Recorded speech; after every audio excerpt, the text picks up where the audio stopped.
in my article today, I spoke of how it kind of reminded me of Freddie Anderson, where, you know, a lot of people really believe that Freddie was the number one goalie and this is where it's heading.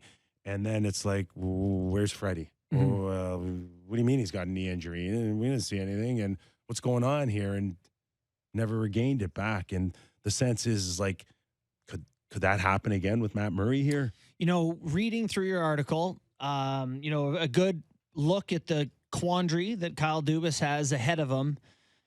I just watching that Bruins game. Can you imagine spending the assets? You mentioned Nashville as a potential team that might. Well, I gave move three off some guys. in the article. I gave three choices, right? Yeah. One is that you do what you did a few years ago, and you got David Rittich, right, for reinforcements, which is basically another Samsonov. You know, not to answer your questions as you're asking them, but or you do something bolder and you go out there and get a goalie that is not UFA, that can give you another few more years at a very cap-friendly number. And the sense is that, you know, Vancouver may be listening on Demko, and then I threw out UC Saros as a potential, watching the Nashville situation, which multiple teams have told me that they think that they might be in the selling mode if, in fact, they get too far away from a playoff scenario. And I'm sorry, what? UC Saros? UC Osaken UC? The fact that David Poile and the Nashville Predators have the draft in June, and Saros is going to be 28 in April. You know, like if they're not going to win now, might as well get a haul.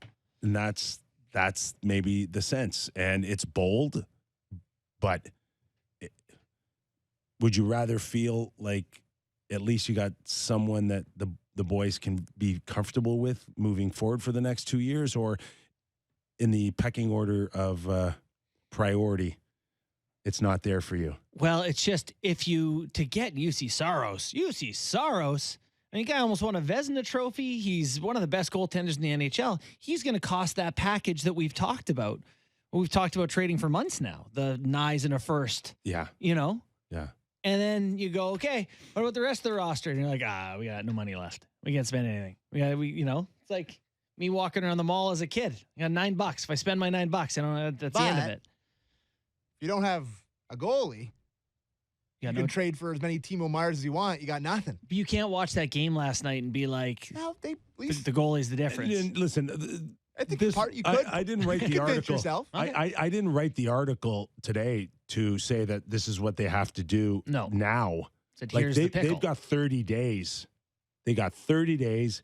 They've got, they'll have, by the time that Murray comes back in and is healthy, they'll probably have 25 games to go. How many starts do you want to get Murray back in before you start feeling good about him?